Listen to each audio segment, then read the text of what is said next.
¿Qué tal, Inges? En este video vamos a estar trabajando un poquito acerca de la conexión tipo cascada. Para poder entrar de lleno al tema, como podemos distinguir aquí en la lámina, podemos ver que la conexión tipo cascada usualmente se describe por cada una de las etapas, ¿ok? Se puede descomponer por etapas. Un tipo de conexión tipo cascada es como la que tenemos aquí en la parte de abajo, donde cada parte o cada segmento del circuito se puede descomponer, como mencionamos, en etapas. Tenemos la etapa 1, la etapa 2, la etapa 3. Si analizamos cada una de las etapas, podemos distinguir, por ejemplo, en la etapa 1 está entrando un voltaje 1 y a su salida tenemos lo que le llamamos el voltaje 2. El voltaje 2 está compuesto del voltaje 1 multiplicado por la ganancia que tiene, que le llamamos A1. En la etapa número 2 podemos tener como entrada lo que es el voltaje 2 y en lo que es la salida tenemos lo que vendría siendo el voltaje 2 con la ganancia 2. En la etapa 3 vuelve a suceder exactamente lo mismo. Como salida tenemos el voltaje 4, pero su entrada, al ser el voltaje 3, es multiplicado por la ganancia 3. En este caso es la ganancia que tiene dentro del bloque, ¿ok? Y obtenemos esto.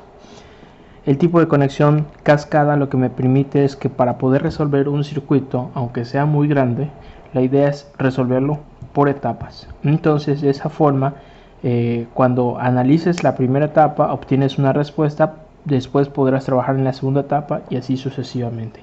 Puede contener tantas etapas se necesiten. Este es un primer ejemplo donde podemos distinguir un circuito, el cual podemos fragmentar en dos etapas, ¿ok? En este caso podemos distinguir que tenemos, tal vez esta la primera etapa, y aquí tenemos la segunda etapa, ¿ok? Ahora, en la primera etapa, como se pueden distinguir, esta parte de acá es un amplificador en modo no inversor. Como te puedes dar cuenta, contiene dos resistencias y tiene un voltaje de entrada, pero está conectado en la terminal no inversora. Eso quiere decir que podemos aplicar la función de transferencia del modo no inversor. Recordemos que la función de transferencia del nodo no inversor queda como el voltaje de salida es igual al voltaje de entrada multiplicado por R2 sobre R1 más 1. ¿Ok? Eso quiere decir que eso lo podemos implementar en esta etapa y también en esta otra, porque si analizamos esto con esto, es igual un amplificador en modo no inversor, solo que el voltaje de entrada de este amplificador es la salida del primero. Por lo tanto, tenemos que iniciar de este lado del circuito. En este caso, aplicamos en la primera etapa esta función de transferencia y quedaría como la R2 vendría siendo los 12.000 ohms sobre 3.000 ohms más 1 multiplicado por el voltaje de entrada. El voltaje de entrada no es otra cosa más que 0.02 volts. Por lo tanto, este es el voltaje 1. Vamos a indicarlo de esta forma. Esto como tal nos quedaría como, cancelamos los ceros, aquí quedaría como 4 más 1 serían 5 por 0.02, esto nos quedaría como 0.1. entonces el voltaje 1, esto quedaría como 0.1 volt, o sea, estamos hablando que son 100 milivolts, ¿ok? Entonces este voltaje 1 es el voltaje expresado en este punto, esto es el voltaje 1. Distinguimos cuánto vale el voltaje de salida. En este caso, el voltaje de salida no es otra cosa más que volver a aplicar la función de transferencia. En este caso quedaría como el voltaje 1. En este caso la resistencia 2 sería la de 10 kilo ohms, que serían 10.000 sobre 4.000 más 1. ¿Ok? Este voltaje 1 pues vendría siendo 0.1 volt. Esto como tal nos quedaría al cancelar esto, ¿ok? Voltaje de salida como 0.35 volts, o sea, estamos hablando que son 350 milivolts, ¿ok? Y aquí podemos concluir con estas dos etapas, pero vamos a ver qué sucede cuando tenemos un circuito un poco más complejo. En este caso tenemos un circuito que contiene tres etapas. Podemos distinguir, vamos a señalarlas de esta forma. Aquí quedaría la etapa número 1. Esta sería la segunda etapa. Y aquí podríamos distinguir lo que sería la tercera etapa. ¿Ok?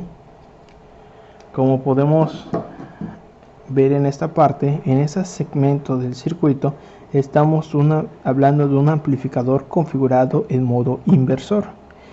En este otro segmento tenemos un amplificador en modo inversor. ¿Cómo nos damos cuenta? Recuerda que el modo inversor es porque la terminal del voltaje está entrando en la terminal inversora. Lo mismo ocurre acá.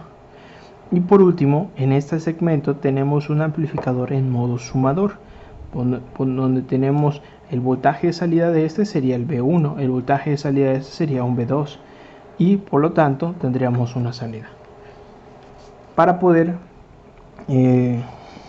solucionar este circuito tendríamos que solucionarlo por etapas, tendríamos que resolverlo por etapas. Por lo tanto, trabajemos en la etapa número 1. En este caso habíamos indicado que es un modo inversor.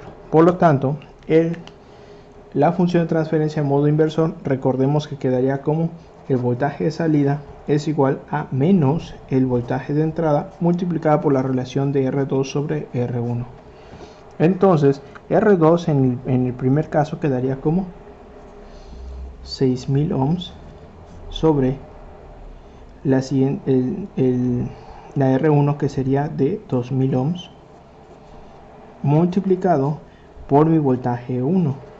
Esto de aquí quedaría como, cancelamos estas partes de aquí y quedaría como 3 multiplicado por 1, el voltaje de salida 1, que sería este punto que se encontraría aquí.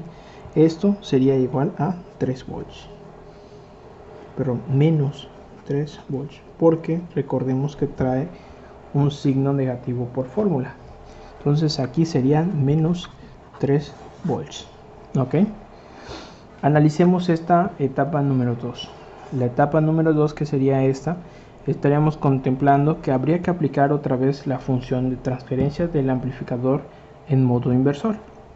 En este caso quedaría el voltaje de salida 2 sería igual a menos el voltaje de entrada, que sería 2 volts, multiplicado por la relación que existe entre los 8000 ohms sobre 4000 ohms. Esto de aquí quedaría como 8 entre 2 nos quedaría a 2 por 2 serían 4. Entonces el voltaje de salida 2 sería menos 4 volts. Ese punto aquí quedaría como menos 4 volts. ¿Ok? Por último, tenemos lo que es el amplificador en modo sumador. Recordemos que la función de transferencia del amplificador en modo sumador quedaba de la siguiente forma. El voltaje de salida no era otra cosa más que la relación que existía entre la resistencia de feedback sobre R1 multiplicado por el voltaje 1 más la resistencia de feedback entre la resistencia 2 multiplicado por el voltaje 2. ¿Ok? Esta sería la función de transferencia de modo sumador. Entonces, a partir de ese momento aplicamos la función de transferencia en modo sumador y esto quedaría de la siguiente forma. El voltaje de salida quedaría como 10.000 sobre 5000 ohms multiplicado por el voltaje 1, que serían menos 3 volts.